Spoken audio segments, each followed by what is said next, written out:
નમસ્કાર, પ્રણામ, સ્વાગત છે તમારું એક નવા વિડીયોમાં। મિત્રો, જો તમને આજનો આ વિડીયો પસંદ આવે તો વિડીયોને લાઈક, શેર અને આપણી ચેનલને સબસ્ક્રાઈબ જરૂર કરજો। તો ચાલો શરૂ કરીએ આજની સ્ટોરી। મારું નામ રોશની છે। એવું કહેવાય છે કે લગ્ન પછી છોકરા અને છોકરીનું વજન વધી જાય છે તો તેનો અર્થ એ છે કે બંને લગ્નથી ખુશ છે। મારા પતિ ખૂબ સારા હતા। ભલે મારી મરજી મુજબ મારા લગ્ન નહોતા થયા, પરંતુ તેમ છતાં તે જોવા માટે ખૂબ જ સારા વ્યક્તિ હતા। તેને જોઈને મને લાગ્યું કે લગ્ન માટે મને તેના કરતાં વધુ સારો વ્યક્તિ મળત નહીં। પણ મારા મુજબ મને આ લગ્ન બિલકુલ પસંદ નહોતા, કારણ કે જ્યારથી મેં લગ્ન કર્યા છે ત્યાર પછી હું દિવસે ને દિવસે નબળી પડી રહી હતી। હજી મારી ઉંમર કેટલી હતી? હું માત્ર 25 વર્ષની હતી। એક દિવસ હું ડૉક્ટર પાસે ગઈ અને તેને મારી સમસ્યા જણાવી। ડૉક્ટરે મારા કેટલાક ટેસ્ટ કરાવ્યા, પરંતુ તેમને તેમના પ્રશ્નોના જવાબ મળ્યા નહીં। તેથી મારા પર કેટલાક વધુ ગંભીર પરીક્ષણો કરવામાં આવ્યા। મને પહેલેથી ડર લાગતો હતો કે આટલા મોટા પરીક્ષણો શા માટે કરવામાં આવે છે। પછી જ્યારે બધો રિપોર્ટ ભેગો કરીને ડૉક્ટરને સોંપવામાં આવી ત્યારે ડૉક્ટરે મને તેના રૂમમાં બોલાવી અને કહ્યું કે હું ખૂબ જ દિલગીર છું। તમે હજુ ઘણા નાના છો। અમે કલ્પના પણ કરી શકતા નથી કે તમારી સાથે આવું કંઈક થઈ શકે છે।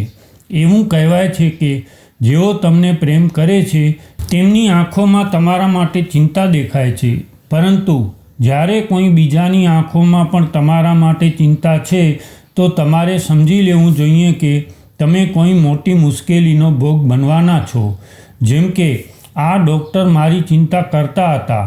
મેં ડરી ગયેલા શબ્દોમાં ડૉક્ટરને પૂછ્યું, ડૉક્ટર, મારી સાથે શું થયું છે? તેણે મને એવું કહ્યું કે મને આશ્ચર્ય થયું હતું કે આ બધું કેવી રીતે થયું। આ બધું લગ્નના કારણે થયું હતું, પણ હું કંઈ સમજી શકતી ન હતી। હવે મારે શું કરવું જોઈએ? હું નાનપણથી જ મારા માતા પિતા, દાદા દાદી અને મારા સમગ્ર પરિવારની પ્રિય હતી।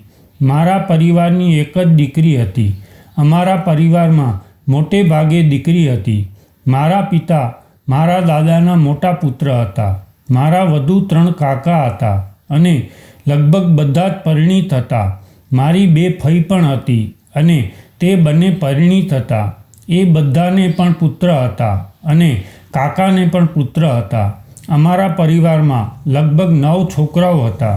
મારા દાદાની ખૂબ ઈચ્છા હતી કે તેમના પરિવારમાં દીકરીનો જન્મ થવો જોઈએ, કારણ કે જ્યાં દીકરીઓ નથી ત્યાં દીકરીઓનું બહુ સન્માન કરવામાં આવે છે અને તેમને ઘણો પ્રેમ આપવામાં આવે છે। હું જે ગામમાંથી હતી તે ગામના લોકો એકબીજા સાથે ખૂબ જ પ્રેમથી રહેતા હતા।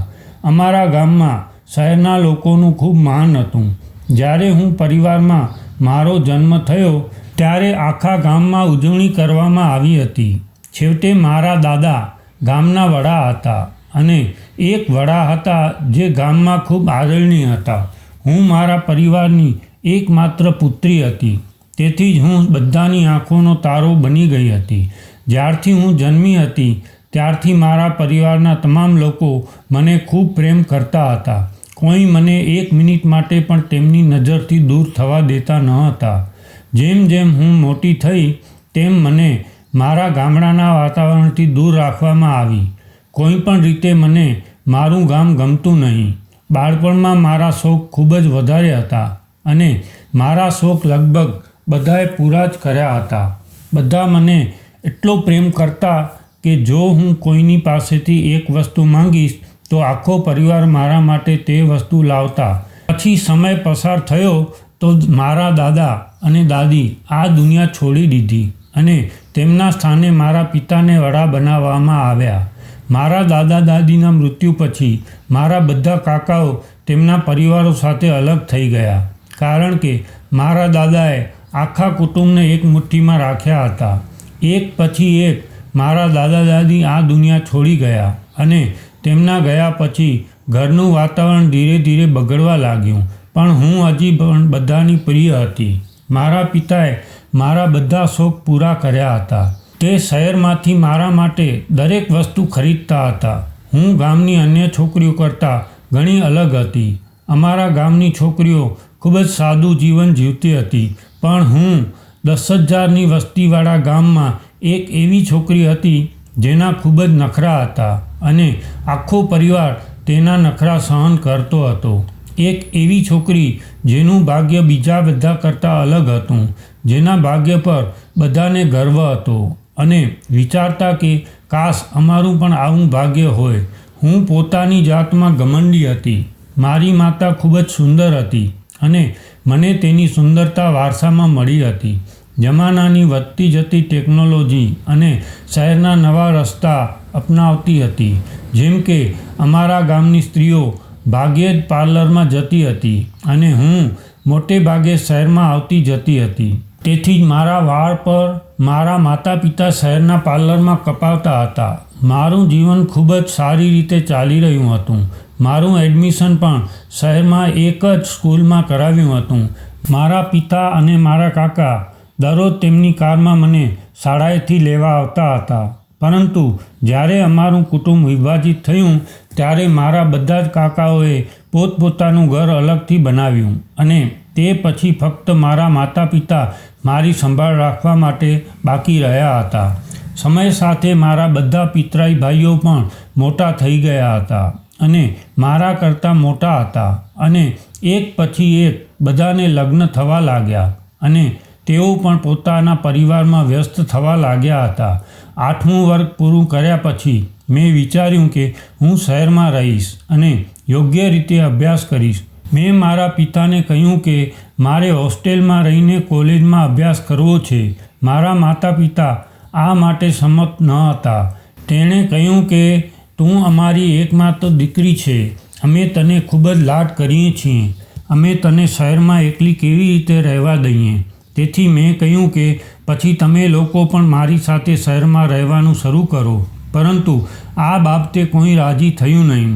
તે મારા પિતાના મિત્ર હતા જે શહેરમાં રહેતા હતા.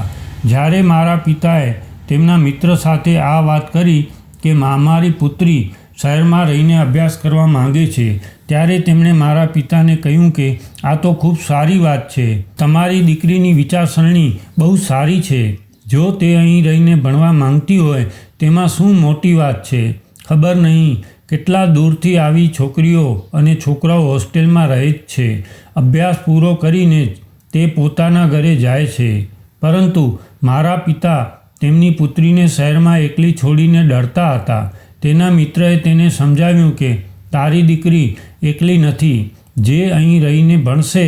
કોણ જાણે કેટલી છોકરીઓ છે જે કોઈ ગામ, કોઈ જિલ્લા કે કોઈ બીજા શહેરમાંથી આવીને અહીંની મોટી કોલેજો અને યુનિવર્સિટીઓમાં ભણે છે. તેની વાત સાંભળીને મારા પિતાનું હૃદય બેફિકર થઈ ગયું હતું. તેથી તે મને અહીં છોડવા તૈયાર હતા.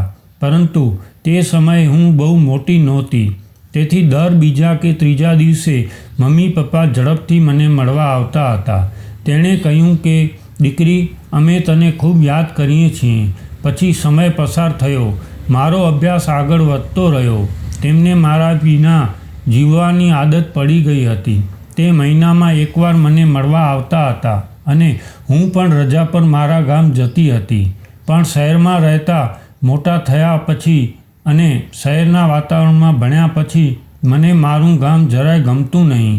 અભ્યાસ પૂરો કર્યા પછી મેં વિચાર્યું કે મારે અહીં જ રહીને નોકરી કરવી જોઈએ. ખરેખર તો અમારા ઘરમાં કોઈ વસ્તુની કમી નહોતી. અમારા ગામમાં મારા પિતાની ઘણી જમીન પડી હતી. તેના પર અનાજ થતું હતું. પાક અને ખેતી થતી હતી. અમારું મોટું ઘર હતું. મારે નોકરી કરવાની કોઈ જરૂર નહોતી. પણ આ મારો શોખ હતો અને હું મારા શોખ માટે નોકરી કરવા માંગતી હતી. જ્યારે મેં આ વાત મારા માતા પિતાને શેર કરી તો તેઓએ આમ કરવાની સખત ના પાડી દીધી અને મારી જીદને બદલે તેની કોઈ વાત ચાલી નહીં અને તેઓએ પણ મારી આ વાતને સ્વીકારી. હવે મારો અભ્યાસ પૂરો થઈ ગયો હતો. હું મોટી થઈ ગઈ હતી અને નોકરી કરતાં 2 વર્ષ થઈ ગયા હતા. હું અહીં કમાતી અને મારા બધા પૈસા મારી જાત પર ખર્ચતી હતી. મને મારી સુંદરતા પર ખૂબ જ ઘમંડ હતું. મને ગામના લોકોથી દૂર રહેવાનું પસંદ હતું. જ્યારે પણ મારા માતા પિતા મને ગામ બોલાવતા ત્યારે હું તેમને ના પાડતી હતી, કારણ કે મને ત્યાંની હવા અને વાતાવરણ અને જીવનશૈલી બિલકુલ પસંદ નહોતી. અમારા ગામની છોકરીઓ જે રીતે પોશાક પહેરે છે તે પણ મને ખૂબ વિચિત્ર લાગતું, કારણ કે હું લગભગ 11 વર્ષથી શહેરમાં રહેતી હતી. સૌથી સારી વાત તો એ હતી કે શહેરમાં નોકરી કરતી વખતે મને સરકારી નોકરી મળી ગઈ હતી. આવી નોકરીનું દરેક વ્યક્તિનું એક સ્વપ્ન હોય છે. ગામમાં મારું નામ ઊંચું થવા લાગ્યું હતું કે ગામની દીકરી સરકારી ઓફિસર બની ગઈ છે. હવે મને લગભગ 6 મહિના થયા છે અને હું લાંબા સમયથી મારા માતા પિતાને ટાળતી હતી કે હું કામમાં વ્યસ્ત છું, તમને લોકોને મળવા આવી શકતી નથી. તે મને ખૂબ જ યાદ કરી રહ્યા હતા અને તે મને વારંવાર કહેતા હતા કે દીકરી, તું ઘરે ક્યારે આવીશ? તને અહીં આવ્યાને ઘણો સમય થઈ ગયો છે. અને મને 2 મહિના પહેલાં જ સરકારી નોકરી મળી હતી. તેણે કહ્યું, જો તું અહીં રહેવા નહીં આવે તો અમે તને ત્યાં મળવા આવીશું. હવે હું તેમને તકલીફ તો આપવા માંગતી ન હતી અને તેઓ ઈચ્છતા હતા કે હું લગભગ 2-3 મહિના તેમની સાથે રહું. મેં વિચાર્યું કે 2-3 મહિના નહીં તો 1 અઠવાડિયાનું ગામ જઈ શકું છું. એટલે મેં ગામ જવા માટે મારું પેકિંગ શરૂ કર્યું. જ્યારે હું ગામમાં પહોંચી ત્યારે મારા માતા પિતાના વર્તનથી મને આશ્ચર્ય થયું હતું. આ વખતે તે મારી સફળતા અને નોકરીથી ખાસ ખુશ નહોતા. કદાચ તે કારણ હતું કે અમારા ઘરમાં કોઈ વસ્તુની કમી નહોતી. અમે ઘણા અમીર લોકો હતા અને મમ્મી પપ્પાના મૃત્યુ પછી બધું મારું હતું. તેથી મારે કામ કરવાની કે કંઈ કરવાની જરૂર નહોતી. તેથી મારી આ નોકરીની મારા માતા પિતાની કોઈ જરૂર નહોતી. પરંતુ મારા માતા પિતાના હૃદયમાં એક જ ઈચ્છા બાકી હતી અને તે હતી મારા લગ્ન. મારા માટે આ સૌથી મોટી સમસ્યા હતી. જો કે હું હવે મારી જાત માટે સક્ષમ માનતી ન હતી. હું હજી લગ્ન કરવા માંગતી ન હતી. માનતી હતી કે છોકરીઓએ પહેલાં તેમના જીવનનો સંપૂર્ણ આનંદ માણવો જોઈએ, એ પછી જ લગ્ન કરવા જોઈએ. પણ આ વખતે મારા માતા પિતાએ મારા ઘરે આવતા મને તેમની ઈચ્છા વિશે કહી દીધું હતું કે અમે તને ફરીથી ત્યાં નહીં મોકલીએ. હવે અમે તારા લગ્ન કરવા માંગીએ છીએ. મેં તેને સમજાવવાનો ખૂબ જ પ્રયત્ન કર્યો હતો કે હજી મારી ઉંમર કેટલી છે. મેં હમણાં જ કામ કરવાનું શરૂ કર્યું છે અને તમને ખબર નથી કે મેં સરકારી નોકરી મેળવવા માટે શું નથી કર્યું. કોઈ પણ રીતે જીવનના આટલા મોટા નિર્ણય માટે થોડો સમય લેવો તો જરૂરી છે. પરંતુ તેમનો જવાબ ખૂબ જ સરળ અને ગંભીર હતો. તેને કહ્યું કે તારા આગ્રહથી અમે તને શહેરમાં મોકલી જ્યારે અમે ક્યારેય તારું શિક્ષણ જરૂરી માન્યું જ નથી. અમે અમારી જમીનોની સંભાળ રાખવાને અમારા જીવનનો વાસ્તવિક હેતુ માન્યો છે. તે નોકરી કરી આ તારી મહેનત છે, પણ લગ્ન અમારો નિર્ણય છે. તે સમયે મને તેમના શબ્દો પરથી ખ્યાલ આવી રહ્યો હતો કે આ સમસ્યા બહુ જૂની હતી.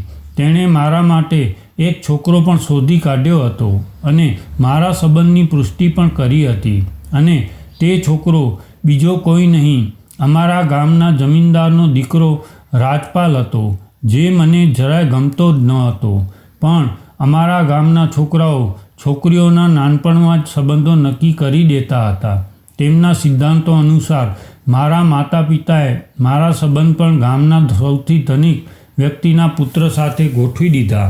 રાજપાલ દેખાવે સારો હતો, પણ ભણેલો નહોતો. પણ તેની પાસે ગામમાં ઘણી જમીન હતી અને તે અમારા કરતાં વધુ ધનવાન પિતાનો પુત્ર હતો. હું આ વાત પહેલેથી જ જાણતી હતી, પરંતુ મેં વિચાર્યું હતું કે હું શહેરના ભણેલા અને સારા છોકરા સાથે લગ્ન કરીશ. મારા માતા પિતાને મનાવીશ. ગમે તેમ બાળપણથી લઈને અત્યાર સુધી તેણે મારી બધી વાત સ્વીકારી છે. પરંતુ મારા માતા પિતા આ સ્વીકારવા તૈયાર ન હતા. તેણે કહ્યું કે તું રાજપાલ સાથે જ લગ્ન કરીશ અને હવે અમે તારા લગ્ન કરીને તને શહેરમાં મોકલીશું. તેણે મને રાજપાલનો ફોટો બતાવ્યો. તે ખરેખર ખૂબ જ સરસ હતો. સાંભળ્યું કે તે એક સારો બુદ્ધિશાળી અને આદરણીય વ્યક્તિ છે. મારી જાતને પૂછ્યું કે શું આ મારા જીવનનો સાચો નિર્ણય હશે? મારા જીવનમાં આ સમયે હું અન્ય કોઈ છોકરાને પ્રેમમાં નહોતી અને આ જ કારણ હતું કે મેં મારા માતા પિતાની વાત માનવાનું નક્કી કર્યું હતું, કારણ કે આ વખતે તેઓ પોતાના નિર્ણય પર અડગ હતા. નાનપણથી અત્યાર સુધી તેણે મારી દરેક વાતનું પાલન કર્યું હતું અને તેણે કહ્યું હતું કે જો હું તેની વાત માનીશ નહીં તો કદાચ મારા પરિવાર સાથેના સંબંધો નબળા પડી જશે. મારા માટે મારા માતા પિતા કરતાં વધુ મહત્ત્વનું કંઈ નથી. તેથી મેં તેમની ઈચ્છા આગળ માથું નમાવી લીધું હતું. પણ મેં એક શરત રાખી હતી કે લગ્ન પછી હું શહેરમાં જઈને મારું કામ કરીશ, જેમ હું અત્યારે કરી રહી છું, અને મારા પતિ પણ મારી સાથે શહેરમાં જશે. હું અહીં ગામમાં નહીં રહું, કારણ કે મારે શહેરમાં રહેવું જરૂરી છે. પણ તેનો જવાબ મારા વિચાર પ્રમાણે હતો. તેમણે કહ્યું કે રાજપાલ આ ગામની માટીમાં મોટો થયો છે અને તેના પિતાનો ધંધો પણ અહીં છે. તે તેના માતા પિતાનો એકમાત્ર પુત્ર છે. તેનો પરિવાર ઈચ્છે છે કે તેમનો દીકરો લગ્ન કરે અને તેમના ઘરે દુલ્હન આવે, અને તું ગામ છોડવાની વાત કરે છે અને તેના પુત્રને પણ તારી સાથે લઈ જવાની વાત કરે છે. મેં મમ્મી પપ્પાને કહ્યું કે મારી શરત આ જ છે. જો તમે લોકો મારી શરત માનતા હો તો હું લગ્ન કરીશ, નહીં તો હું રાજપાલ સાથે લગ્ન નહીં કરું. મારી વાત સાંભળીને મમ્મી પપ્પા ચૂપ થઈ ગયા હતા. તેમણે કહ્યું, તો પછી આપણે રાજપાલ અને તેના માતા પિતા સાથે આ વિશે વાત કરવી પડશે. મેં કહ્યું હતું કે હા, જો રાજપાલ રાજી થશે તો હું લગ્ન કરી લઈશ અને થોડા દિવસ અહીં રહીશ. પછી રાજપાલ સાથે શહેરમાં જઈશ. બીજા દિવસે મારા માતા અને પિતા રાજપાલના પરિવાર સાથે વાત કરવા ગયા હતા. મેં વિચાર્યું કે રાજપાલ ક્યારેય ગામ છોડવાનું વિચારશે નહીં અને આ સંબંધનો સ્પષ્ટ ઇનકાર કરશે. તેના માતા પિતાની પણ આવી જ પ્રતિક્રિયા હશે. પણ જ્યારે મમ્મી પપ્પા ઘરે આવ્યા અને મને કહ્યું કે તારી સાથે રાજપાલ પણ શહેર જવા માટે તૈયાર છે, હકીકતમાં તે ખૂબ જ ખુશ હતો કે લગ્ન પછી તે તેની પત્ની સાથે શહેર જશે. મારા માતા પિતા પાસેથી આ વાત સાંભળીને મને આશ્ચર્ય થયું હતું. પછી મેં વિચાર્યું, આ સારી વાત છે.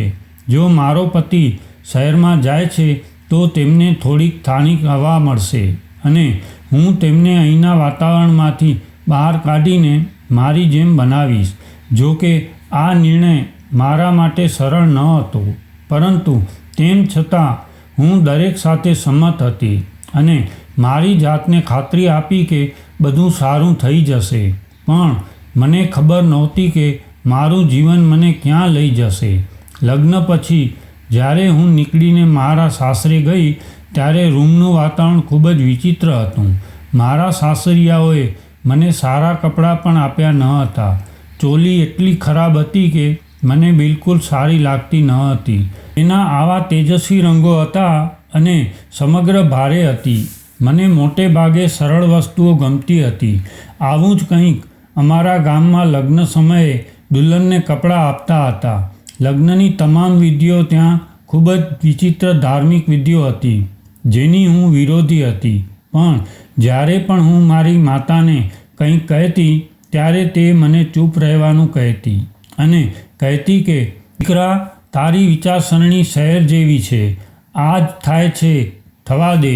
નવી દુલ્હન બહુ બોલતી નથી અને દરેકને તેનો ચહેરો દેખાડતી નથી. હું ઘૂંઘટ નાખવા માટે તૈયાર નહોતી, પણ મારી માતાએ મારા લગ્ન દરમિયાન મારા માથા પર ઘૂંઘટ રાખ્યો હતો. તેઓએ કહ્યું કે હવે લગ્ન પછી તારો પતિ જ તારો ઘૂંઘટ ઉઠાવશે. તેના સિવાય બીજો કોઈ તારો ચહેરો જોઈ શકશે નહીં. આ ખૂબ જ વિચિત્ર વાત હતી. પછી મારા રૂમમાં પ્રવેશતાની સાથે જ મેં જોયું કે રૂમ રંગબેરંગી ફુગ્ગાઓથી શણગારવામાં આવ્યો હતો. એવું લાગી રહ્યું હતું કે આ કોઈ વસ્તુ નથી, પણ અહીં કોઈ નાના બાળકના જન્મદિવસની ઉજવણી થવા જઈ રહી છે. મેળામાં જે પ્રકારના કાગડો લટકાવવામાં આવે છે, રૂમને એવી વિચિત્ર રીતે શણગારવામાં આવ્યો હતો. મને આશ્ચર્ય થયું કે આ બધાની શું જરૂર હતી. મેં વિચાર્યું કે શહેરમાં કોઈ પણ વરકન્યાના રૂમને આ રીતે શણગારતા નથી. હું આજુબાજુ જોઈ રહી હતી. મને એવું લાગ્યું કે જાણે મને પણ દુલ્હન બનાવવામાં ન આવ્યું હોય, પણ ચમકતું વાહન બનાવવામાં આવ્યું હોય. થોડીવાર પછી મારા પતિ રૂમમાં પ્રવેશ્યા. મેં મારા પતિને જોયો કે જે વરરાજા નહીં પણ સંપૂર્ણ જોકર જેવો દેખાતો હતો. ત્યારે મારા પતિ પહેલાં મેં મારી જાતને ઘૂંઘટ ઉઠાવી દીધો હતો. આ તમે શું પહેર્યું છે? આ તમારું શું સ્થિતિ કરી છે? રાજપાલ, તમે વરને પણ જોકરની જેમ દેખાઈ રહ્યા છો. આટલું કહીને હું જોરથી હસવા લાગી.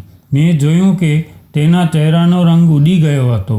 તેણે કહ્યું કે હું તને સારો નથી લાગતો? મેં કહ્યું, તમે બિલકુલ સારા નથી લાગતા. વરરાજા તો શેરવાની પહેરે છે, એક મોટી પાઘડી પહેરે છે. તમે આ સફેદ રંગની ધોતી અને લાલ કુર્તો કેમ પહેર્યો છે? તેણે કહ્યું, મેં આ જાતે પહેર્યું નથી. અમારા ગામમાં જ્યારે લગ્ન થાય છે ત્યારે વરરાજાને આ બધું પહેરાવવામાં આવે છે. મેં કહ્યું, તમારે પણ આ બધા સામે અવાજ ઉઠાવવો જોઈતો હતો. શું તમે નથી જાણતા કે તમે કઈ છોકરી સાથે લગ્ન કરી રહ્યા છો? મારી વાત સાંભળ્યા પછી બિચારો શરમ અનુભવવા લાગ્યો અને રૂમ જોયા પછી પણ મેં તેને પૂછ્યું કે આ રૂમની કેવી હાલત બનાવી છે. હું તરત જ ઊભી થઈ અને બધા ફુગ્ગા અને સ્ટ્રીપ્સને મારા હાથથી સંકોચાવીને જમીન પર મૂકી દીધું. તે કહેવા લાગ્યો કે તમે શું કરો છો? તમારા આગમનની ઉજવણી કરવા માટે મેં ખૂબ પ્રેમથી આ રૂમ સજાવ્યો હતો. મેં કહ્યું, એ મૂર્ખ, તમે આ રૂમ સજાવ્યો હતો. મેં કહ્યું, મારી સાથે રહીને તમારે વિચાર બદલવા પડશે. ગામડાની પ્રવૃત્તિઓ કરવાનું બંધ કરો. હું પણ કપડાં બદલાવવા જાઉં છું. મને દુલ્હનને પણ કાર્ટૂન બનાવવામાં આવી છે. મને ગુસ્સો આવ્યો અને હું કપડાં બદલવા બાથરૂમમાં ચાલી ગઈ હતી. જ્યારે હું બાથરૂમમાંથી કપડાં બદલી પાછી આવી, મેં જોયું કે મારા પતિનો ચહેરો લટકતો હતો અને તે પલંગની એક બાજુ બેઠો હતો. મેં કહ્યું, તમે પણ કપડાં બદલીને સૂઈ જાઓ. તેની આંખોમાં હેરાની દેખાતી હતી. કદાચ તેણે ક્યારેય કલ્પના પણ કરી નથી કે લગ્નની પહેલી રાત્રે તેની પત્ની તેનું આ રીતે અપમાન કરશે. તે ક્યારેય તેની સાથે પ્રેમ વિશે ક્યારેય વાત જ કરી નથી. મેં રૂમના બધા ફુગ્ગા પણ કાઢી નાખ્યા હતા. રાજપાલ એક બાજુ બેઠો હતો અને આ બધું કરતાં મને જોઈ રહ્યો હતો. હું રાજપાલના ચહેરા પર થાક અને ઉદાસી બંને જોઈ શકતી હતી, પણ તેને એક પણ શબ્દ વિશે કોઈ ફરિયાદ કરી નહીં. બીજે દિવસે જ્યારે મારી આંખ ખુલી ત્યારે મારા સાસરિયાના ઘરમાં વિચિત્ર અવાજ સંભળાતો હતો. આ મુદ્દા પર મારી સાસુને ગુસ્સો આવ્યો કે મેં રૂમની બધી સજાવટ બગાડી નાખી છે અને મારા સાસરિયાઓએ મારા માતા પિતાના ઘરે ફરિયાદ કરી હતી. મારી ભૂલ માટે મારા માતા પિતાએ પણ મને ઠપકો આપ્યો. મેં મારા સાસરિયાઓને કંઈ કહ્યું નહીં, પણ મેં મારા માતા પિતાને કહ્યું કે આ બધું જોયા પછી મને એવું લાગ્યું કે હું કંઈ મેળામાં આવી છું. તમે લોકો આ બધી બાબતોથી ક્યારે બહાર નીકળશો? ગામડાના લોકો પણ આ વાતો સમજવા લાગ્યા છે અને તમે લોકો હજુ પણ એવા જ છો. મેં જે કહ્યું તે સાંભળીને મારી માતાના ચહેરા પર ઊંડી નારાજગી હતી. તે કહેવા લાગી કે અમને અભણ સમજો. તે 10-11 વર્ષ શહેરમાં વિતાવ્યા છે. અમે તારી નજરે અભણ બની ગયા. તેના શબ્દો સાંભળીને હું મૌન બની ગઈ હતી. પણ આ પ્રશ્ન મારા હૃદયમાં હજુ પણ ઊભો હતો કે આ બધું ક્યારે બદલાશે? ગમે તેમ મેં મારા ગામડામાં મારા 8 દિવસો વિતાવ્યા હતા, પણ હવે મારે શહેરમાં જવાનું હતું.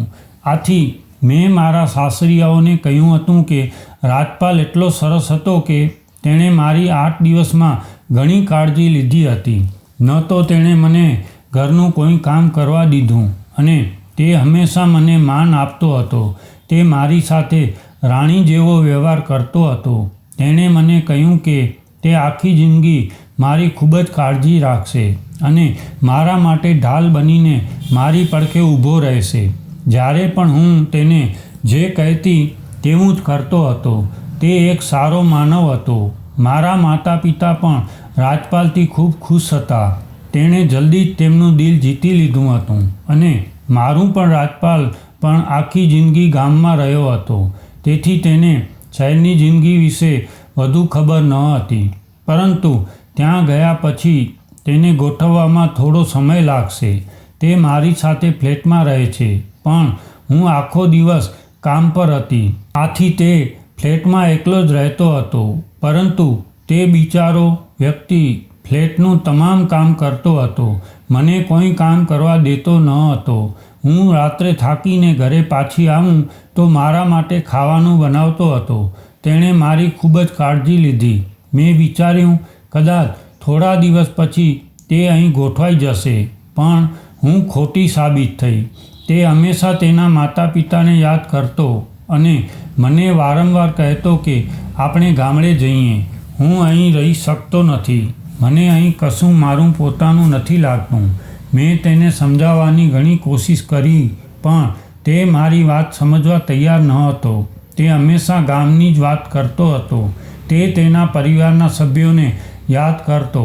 રાજપાલની આ સ્થિતિ મને મૂંઝવણમાં નાખતી હતી. તે હંમેશા મારી સાથે રહેતો અને કહેતો, તારું સન્માન કરવું, તારી સંભાળ રાખવાની જવાબદારી મારી છે, પણ હું તને અહીં શહેરની ભીડમાં તને એકલી છોડી ન દઉં. મેં તેને કહ્યું કે તારે ગામ જવું છે તો તું એકલો જઈ શકે છે, પણ હું અહીં જ રહીશ. અહીં કામ કરતી વખતે મારું જીવન ખૂબ જ સારી રીતે ચાલી રહ્યું હતું. જ્યારે રાજપાલને ઘરે રહેવાનું મન જ ન થતું, ત્યારે તે મારી સાથે ઓફિસ જવા લાગ્યો હતો. પરંતુ ત્યાં ગયા પછી તે ખૂબ જ વિચિત્ર કામ કરતો હતો. તેની પાસે કોઈની સાથે વાત કરવાની શાલીનતા પણ નહોતી. મારા સાથીદારો અને મિત્રો તેને મારી સાથે જોઈને તેઓ મારી મજાક ઉડાવતા હતા, કારણ કે તેની પહેરવેશની રીત શહેરના લોકો કરતાં ઘણી અલગ હતી. આ બધું જોઈને મને વિચિત્ર શરમ અનુભવાઈ. તેથી મેં તેને કહ્યું, હું તમને મારા મિત્રોની સામે નહીં લઈ જઈ શકું. તમે આ ઘરમાં જ રહેજો. એક દિવસ મેં આવું કર્યું ત્યારે તેણે મારી સાથે મારપીટ કરી અને કહ્યું કે હું અહીં તારી સાથે નહીં રહી શકું. મારે મારા ગામ જવું છે. મેં તેને કહ્યું કે તમે અહીંથી જઈ શકો છો, પણ હું તમારી સાથે નહીં જઈશ. ત્યારે કહ્યું કે હું તારાથી અલગ થઈ શકતો નથી. તારે મારી સાથે આવવું પડશે. પણ મેં તેને બળજબરીથી ગામ મોકલી દીધો. તેનું કંઈ સાંભળ્યું નહીં. તે મને વારંવાર કહેતો હતો કે હું તને પ્રેમ કરું છું, તને અહીં એકલી છોડી શકતો નથી, કારણ કે હું આશા રાખું છું કે મારા કરતાં વધુ સારી રીતે તારી સંભાળ કોઈ નહીં લઈ શકે. મેં કહ્યું, મારે તું અહીં મારી સાથે નથી જોઈતો, કારણ કે તું અહીં સ્થાને રહેવા માટે નથી.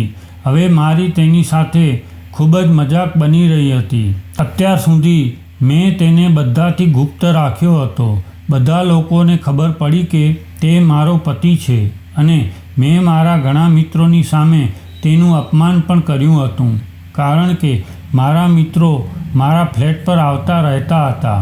તેના કારણે હવે હું મારા ફ્લેટમાં પણ મારા મિત્રોને બોલાવી શકતી ન હતી. મારી પરવાનગી વિના એક દિવસ મારા મિત્ર ત્યાં આવ્યા અને તેણે રાજપાલને જોયું. રાજપાલે તેમને કહ્યું કે હું સંગીતાનો પતિ છું. રાજપાલને એ વાત પસંદ ન હતી કે મારા છોકરા પણ મિત્ર હતા. બસ આ કારણ મેં તેને ગામ જવા માટે દબાણ કર્યું. તેથી તે બધાને છોડીને ગામ પાછો ગયો હતો. જ્યારે શહેરમાં મારું જીવન સરળ રીતે ચાલતું હતું, મમ્મી પપ્પા પણ મારાથી નારાજ છે, કારણ કે મેં મારા પતિ સાથે ખરાબ વર્તન કર્યું. પરંતુ મેં તમામ દોષ રાજપાલ પર નાખ્યો હતો. હવે હું ફરીથી અહીં મારા કામમાં વ્યસ્ત હતી. મને મારા પતિની બિલકુલ યાદ આવતી ન હતી. મને તેની કમી લાગી, કારણ કે તે આખા 4 મહિનાથી મારી સાથે અહીં રહ્યો હતો. આ 4 મહિનામાં તેણે મારી ખૂબ જ કાળજી લીધી હતી. મને લાગ્યું કે તે શિક્ષિત નથી, તેથી તેને કોઈ વિશે ખબર નથી. તેથી મેં તેને પોતાનાથી દૂર રાખવાનું ઘણું સારું માન્યું. મારા માતા પિતા વારંવાર મને વાત કરવા ગામ બોલાવતા હતા. રાજપાલના પરિવારના સભ્યો પણ આ બાબતે ખૂબ જ નારાજ હતા, પરંતુ હું કોઈની વાત સાંભળવા માંગતી ન હતી. મેં મારો મોબાઈલ પણ સ્વિચ ઓફ કરી દીધો હતો. મારા માતા પિતા મારી સાથે વાત કરવા આવ્યા હતા કે તું રાજપાલની પત્ની છે અને હવે તારે ગામ જઈને તેની સાથે રહેવું પડશે, પરંતુ મેં ના પાડી. જો તે મને છોડવા માંગતો હોય તો તે મને છોડી શકે છે. હું તેની સાથે રહી શકતી નથી. હું તેની સાથે મારું જીવન જીવી શકતી નથી. તેની વિચારસરણી મારાથી ઘણી અલગ છે. જ્યારે રાજપાલને ખબર પડી મેં તેને છોડી દેવાની વાત પણ કરી તો તેણે કહ્યું કે તે મને કોઈ પણ સંજોગોમાં છોડી શકે નહીં. હજી તેણે મને તેના સંબંધોમાંથી મુક્ત કરી નથી. રાજપાલ શાયદ મારા પ્રેમમાં પડી ગયો હતો, પણ મને તેના માટે પ્રેમ ન હતો. મને તેને જોવાનું પણ ગમતું નહોતું. હા, બસ તેને માન આપતી હતી. મને ખબર નથી કે હું કેમ એટલી સ્વાર્થી હતી કે મને મારા માતા પિતાની વાત પણ માની નહીં. રાજપાલ બહુ સાદો છોકરો હતો. તે હંમેશા તેના માતા પિતાની ઈચ્છાનું પાલન કરતો. મને લાગતું કે જાણે તે કોઈ ચાવીનું રમકડું હોય. જેમ તેના માતા પિતા કહે તેમ એ જ કરે છે. લગ્ન પછી પણ મારા માટે સારા કે ખરાબ નિર્ણય કોણ લેશે તે પણ નથી સમજતો કે ગામડાની જિંદગી અને શહેરની જિંદગીમાં ઘણો તફાવત છે. તે ગામડાના તમામ કામ શહેરમાં કરતો હતો, એટલા માટે લોકો તેની મજાક ઉડાવતા હતા. અને અહીં રહેતા હું કોઈનાથી મારું અપમાન કરાવવા માંગતી ન હતી. મારી આ હરકતોથી મારા માતા પિતાને પણ ઘણું દુઃખ થયું હતું, પણ હું તેની એકમાત્ર દીકરી હતી, તેથી તે મને વધુ કંઈ કહી શકતા નહીં. હવે તેને સમજાઈ રહ્યું હતું કે આખી જિંદગી તેની દીકરીએ કહ્યું તે બધું માન્યું હતું. કદાચ તેમના જીવનની આ મોટી ભૂલ સાબિત થઈ છે. રાજપાલને અહીંથી ગયા અને થોડા દિવસો વીતી ગયા હતા. આ સમય દરમિયાન મારા જીવનમાં એક નવો વળાંક આવ્યો. જ્યાં હું કામ કરતી હતી ત્યાં એક નવા છોકરાને ત્યાં પોસ્ટ કરવામાં આવ્યો હતો. તે ખૂબ જ ખુશખુશાલ અને બુદ્ધિશાળી છોકરો હતો. લાંબા સમય સુધી અમે બંને મિત્રોની જેમ એકબીજા સાથે વાત કરતા રહ્યા અને ત્યારબાદ એ છોકરામાં મારો રસ વધવા લાગ્યો. તેનું નામ હેમાંગ હતું. તે પણ મારી સાથે ખૂબ સરસ વાત કરતો હતો. ખબર નહીં કેમ અમે એકબીજા સાથે વાત કરતા એકબીજાના ફેન બનવા લાગ્યા. મને તે ગમતો અને હું મનમાં વિચારવા લાગી કે રાજપાલ સાથે લગ્ન કરવાને બદલે જો હું હેમાંગને મળી હોત તો સારું થાત. હેમાંગ એ જ પ્રકારનો છોકરો હતો જે હું ડિઝર્વ કરતી હતી. મેં હેમાંગને કહ્યું ન હતું કે હું પરિણીત છું, પરંતુ હું તેને મારા મનમાં પસંદ કરવા લાગી હતી. તે પણ ધીમે ધીમે મારી નજીક આવતો હતો. એક દિવસ મેં તેને કહ્યું કે હું તેને પસંદ કરવા લાગી છું અને તેણે પણ મને તેનો પ્રેમ વ્યક્ત કર્યો હતો.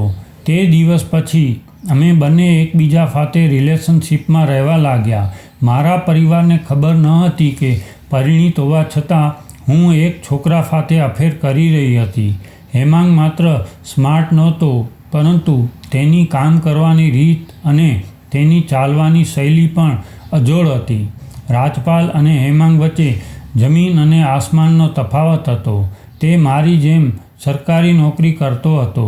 હેમાંગ સાથે રિલેશનશિપમાં રહીને મારું જીવન સંપૂર્ણપણે બદલાઈ ગયું હતું. હેમાંગ મારાથી ખુશ હતો. બીજી તરફ રાજપાલ મને વારંવાર ફોન કરતો હતો અને ગામમાં પાછા આવવાનું કહેતો હતો, પરંતુ હું તેના ફોનને પણ ઇગ્નોર કરતી અને મારા માતા પિતાના ફોનને પણ મારા પર ખૂબ જ ગુસ્સે હતા. હું મારો મોટાભાગનો સમય હેમાંગ સાથે વિતાવવા લાગી હતી. હેમાંગ અને હું એકબીજાથી ખૂબ જ નજીક બની ગયા હતા, કારણ કે તેણે મને વચન આપ્યું હતું કે તે મારી સાથે લગ્ન કરશે અને મેં પણ મન મનાવી દીધું હતું કે હું રાજપાલને ડિવોર્સ આપીશ અને મારી જાતને તેનાથી અલગ કરીશ. ઘણો સમયમાં બંનેનો સાથ પસાર થઈ ગયો હતો. એક દિવસ મારા માતા પિતા મારા ફ્લેટ પર આવ્યા હતા. આ સારું છે, તે દિવસે હેમાંગ મારી સાથે ત્યાં હાજર નહોતો. તેણે મારી સાથે વાત કરી કહ્યું કે આજે અહીંથી લઈ જવા આવ્યા છીએ. બીજી બાજુ રાજપાલ તારા માટે ચિંતિત છે. તે તેને અહીં શહેરમાં ખૂબ જ મૂર્ખ બનાવ્યો.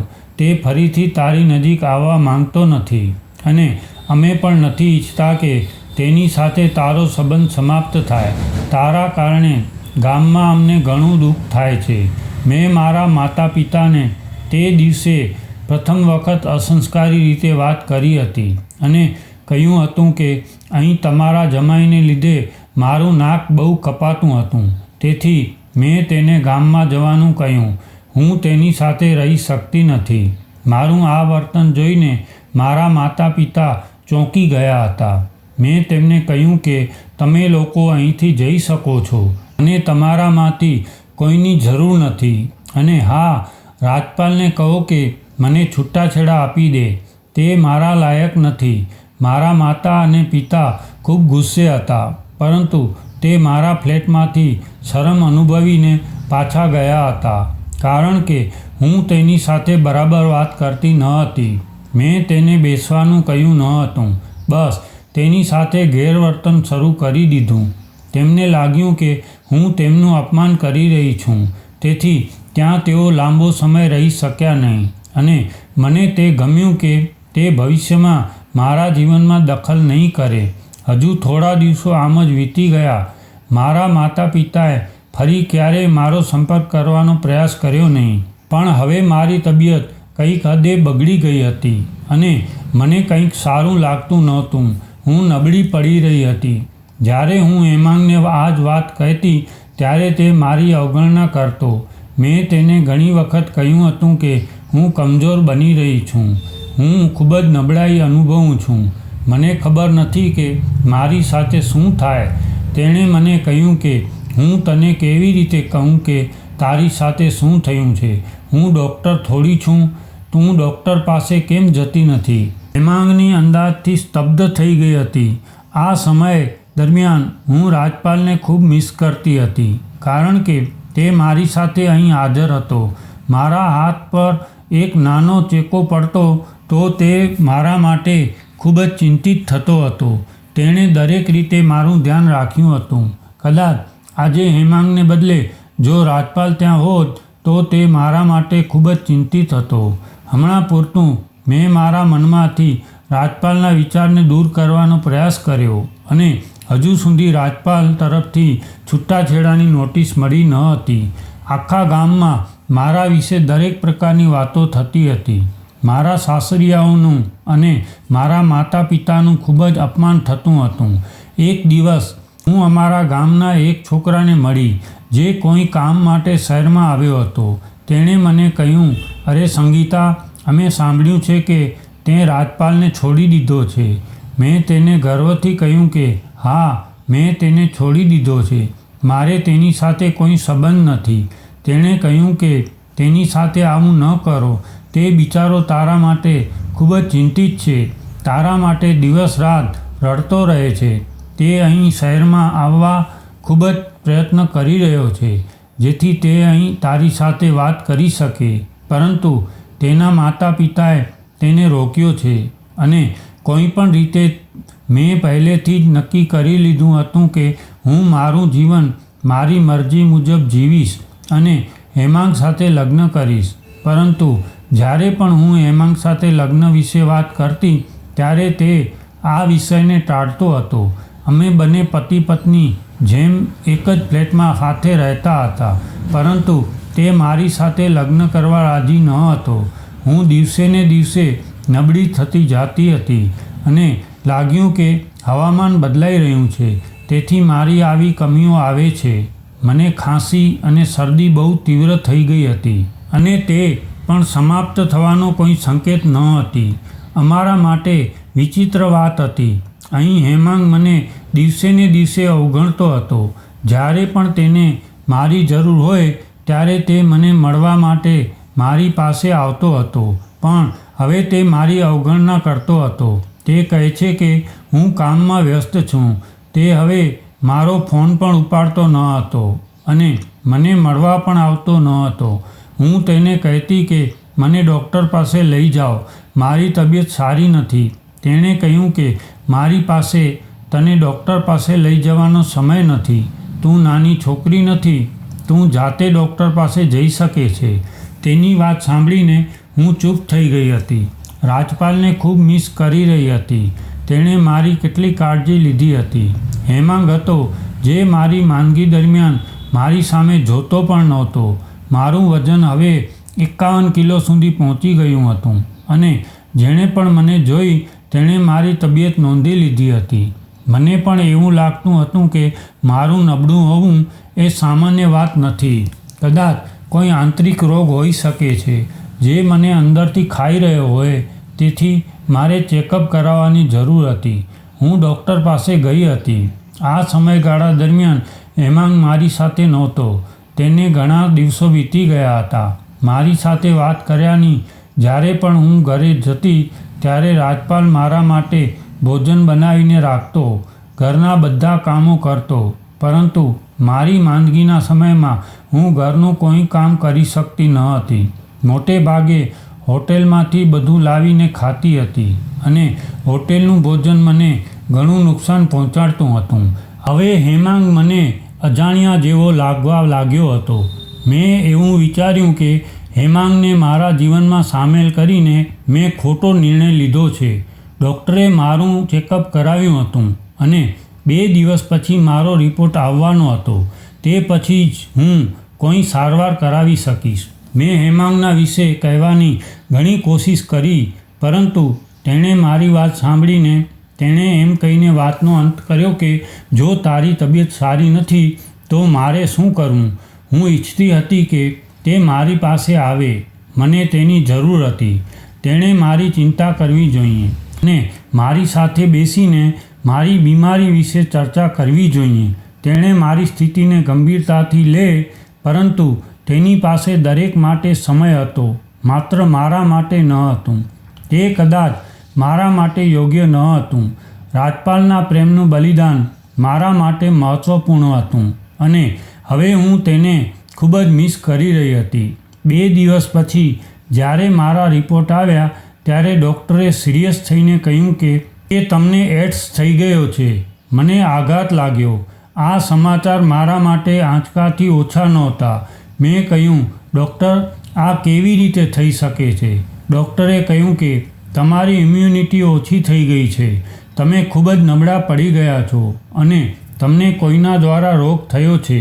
તમારે તમારી જાતને સુધારવી પડશે, નહીંતર આ રોગ તમારા માટે જીવલેણ બની શકે છે. આ સાંભળીને મને આઘાત લાગ્યો હતો કે આવા સમયે મારું જીવન અટકી જશે એવી મેં કલ્પના નહોતી કરી. આ એક એવો હુમલો હતો જેણે મને કોઈ ઈશારો મળ્યો નહોતો. મેં તરત જ હેમાંગને ફોન કર્યો, પણ તેણે મારો ફોન ઉપાડ્યો નહીં. મેં ઘણીવાર પ્રયત્ન કર્યો, પણ તેણે જવાબ આપ્યો નહીં. તે મને સાંત્વના આપે, પરંતુ તેની બાજુથી મને કોઈ જવાબ ન આવ્યો. મારી હાલત બગડતી જતી હતી. મને ખાતરી હતી કે જ્યારે હેમાંગ ઘરે આવશે ત્યારે મારી હાલત જોઈને તે ચિંતા કરશે, પરંતુ મારા વારંવાર ફોન કરવા છતાં તેણે કોઈ જવાબ આપ્યો ન હતો અને ન તો તે મારી પાસે આવ્યો હતો. મને એવું લાગવા લાગ્યું કે જાણે કંઈક ખોટું છે, જાણે હેમાંગ મારાથી કંઈક છુપાવી રહ્યો હતો. એક દિવસ જ્યારે હું તેને સતત શોધતી હતી ત્યારે મને મારા મોબાઈલ પર હેમાંગના એક મિત્રનો ફોન આવ્યો કે તે લાંબા સમયથી કામ પર આવતો નથી, જ્યાં મેં બંને સાથે કામ કરતા હતા. તેનો મિત્ર કહેતો હતો કે હેમાંગ હવે મારી સાથે રહેવા માંગતો નથી. તેના મિત્રએ પણ કહ્યું હતું કે હેમાંગના કારણે તને એડ્સ થયું છે. તે તારી સાથે રહેવા માંગતો નથી. તેણે કહ્યું કે હું તને કહું કે તારે તેને શોધવાનું બંધ કરી દેવું જોઈએ, કારણ કે તેના જીવનમાં કોઈ બીજું આવ્યું છે. આ સાંભળીને મને સખત ફટકો પડ્યો અને એવું લાગ્યું કે જાણે કોઈએ મારા ચહેરા પર જોરથી થપ્પડ મારી. મેં તેની વાતને અવગણીને કહ્યું કે તું શું બોલે છે? તારી પાસે આ વાતનું શું સબૂત છે? તો તને કહ્યું કે જો તે ખરેખર તને પ્રેમ કરતો હોત તો તે તારી સાથે લગ્ન કરી લેત. પણ તે આ જ પ્રકારનો વ્યક્તિ છે. છોકરીઓને તેમની મિત્રતાના જાળમાં ફસાવે છે. તેમની સાથે તેમના પ્રત્યેના પ્રેમ વિશે વાત કરે છે. તેમને ભાવુક કર્યા પછી જ્યારે તેનું હૃદય તૂટી જાય છે ત્યારે તે છોકરીઓને છોડી દે છે. આ પહેલાં પણ તેણે કોણ જાણે કેટલી યુવતીઓને ડેટ કરી હતી. તને બરબાદ કરી દીધી છે. તેને તો તારી સાથે રહેવાનો કોઈ ઈરાદો નહોતો. તેથી તેણે તારી સાથે પણ સમય પસાર કર્યો અને હવે તેનું હૃદય ભરાઈ ગયું છે. તેને ખબર પડી કે તું તેને શોધી રહી છો અને આ બીમારીની સ્થિતિમાં તારે તેને ન શોધવો જોઈએ. તેથી તેણે કહ્યું કે ચિંતા કરશો નહીં, હું તને તેના વિશે બધી માહિતી આપીશ. તારી બીમારી જોઈને પણ તેણે તને છોડી દેવાનો નિર્ણય લીધો છે. હું તને આ બધું એટલા માટે કહું છું કે તું તેની રાહ ન જુએ. આટલું કહીને તેણે ફોન બંધ કરી દીધો હતો અને મને છોડી દીધી. આવી સ્થિતિમાં હું તેના વિશે વિચારી પણ શકતી નહોતી. હું જોર જોરથી રડવા લાગી. હેમાંગ, જેને હું તેને મારા જીવનનો એક ભાગ સમજવા લાગી હતી, તેણે મને છોડી દીધી અને તે મારી બીમારીનું કારણ બની ગયો હતો. પરંતુ તેને એક ક્ષણ માટે પણ મને છોડી જવાની ચિંતા નહોતી.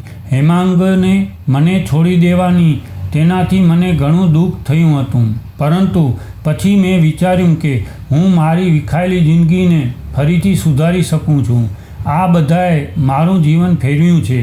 હું તેના વિશે વિચારી પણ શકતી ન હતી. હેમાંગના સાથે રહેવા માટે મેં મારા માતા પિતા તરફ પણ પીઠ ફેરવી દીધી અને રાજપાલ, જે મને ખૂબ જ માન આપતો હતો, મને પ્રેમ કરતો હતો, હું તેના પ્રેમને ક્યારે સમજી શકી પણ નહીં. બધું હેમાંગના કારણે થયું હતું. તેણે તેની બીમારી મને આપી હતી. મારી તબિયત વધુ બગડી રહી હતી. મેં નક્કી કર્યું કે મારે ગામ જઈને મારા માતા પિતા પાસે માફી માંગવી જોઈએ. મારે રાજપાલ પાસે પણ માફી માંગવી જોઈએ. તેની પાસે ઘણી મહેનત અને પ્રેમ હતો, પણ હું આ બધી વાતો ભૂલી ગઈ હતી. ગામમાં આવીને મારા માતા પિતા પાસે માફી માંગી અને મારી બીમારી વિશે જણાવ્યું અને રાજપાલને પણ મને માફ કરવા કહ્યું. અને જો તે મારી સાથે સંબંધ રાખવા માંગે છે તો રાખી શકે છે, કારણ કે હવે હું આટલી મોટી બીમારીનો શિકાર બની ગઈ છું. જો તે મને આ રીતે છોડી દેશે તો હું દુઃખી થઈ જઈશ. મેં જોયું કે રાજપાલની હાલત પહેલાં કરતાં ઘણી નબળી હતી. એવું જ થયું કારણ કે તે મારી યાદમાં રડતો હતો.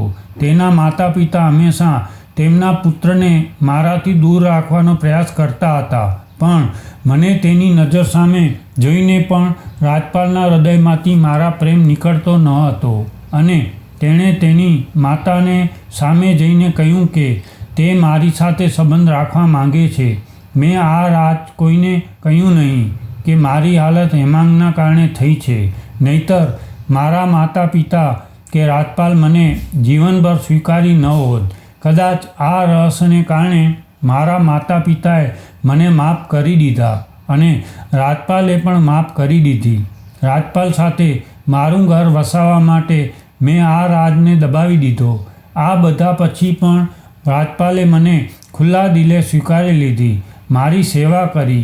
હું મારી જાતને ખૂબ જ ખરાબ લાગવા લાગી, કારણ કે તે મારા જીવનનો એક ભાગ હતો અને હું તેની કદર કરી શકી ન હતી. મારા શરીરની હાલત એવી થઈ ગઈ હતી કે મને મારા મૃત્યુનો અહેસાસ થતો હતો. હું વિચારવા લાગી કે હું કેટલી ખરાબ છું. મેં મારા માતા પિતાના પ્રેમ અને રાજપાલના પ્રેમનો ખોટો ફાયદો ઉઠાવ્યો હતો.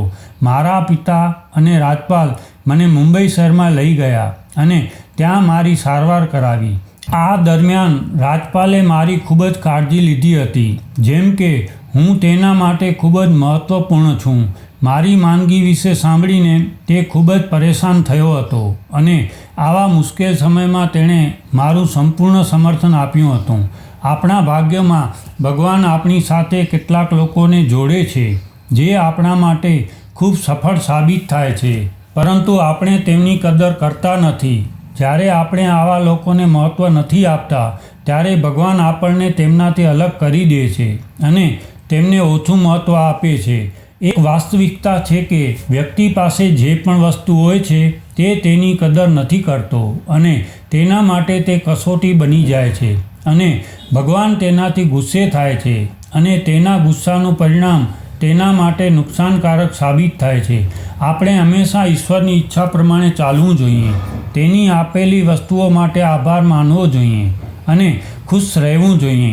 પરંતુ જ્યારે આપણે તેમના દ્વારા આપવામાં આવેલી વસ્તુઓને દુત્કાર કરીએ છીએ તો તેનું પરિણામ કંઈક આવું જ હોય છે જેવું પરિણામ મને થાય છે.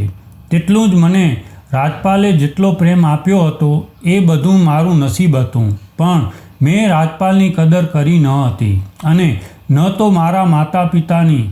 મેં તો મારા માતા પિતાથી પણ પીઠ ફેરવી લીધી હતી, જેનું પરિણામ મને આ બીમારી અને હેમાંગના વિશ્વાસઘાતના રૂપમાં મળ્યું. હેમાંગ જ્યાં પણ હોય ભગવાન તેની પાસેથી ચોક્કસ બદલો લેશે, પણ રાજપાલે મને માફ કરી દીધો. અમારી સૌથી મોટી ખુશી હતી. આ ઘટનાને 2 વર્ષ વીતી ગયા છે. રાજપાલ સાથે હવે હું ખૂબ જ ખુશ છું કારણ કે તેણે મારી ખૂબ કાળજી લીધી છે અને તેની મહેનતને મને ઘણી હદ સુધી સાજી કરી. તો મિત્રો, આજનો આ વિડીયો તમને કેવો લાગ્યો કોમેન્ટમાં જરૂર કહેજો અને જો વિડીયો પસંદ આવ્યો હોય તો વિડીયોને લાઈક, શેર અને આપણી ચેનલને સબસ્ક્રાઈબ જરૂર કરજો. જય શ્રી કૃષ્ણ.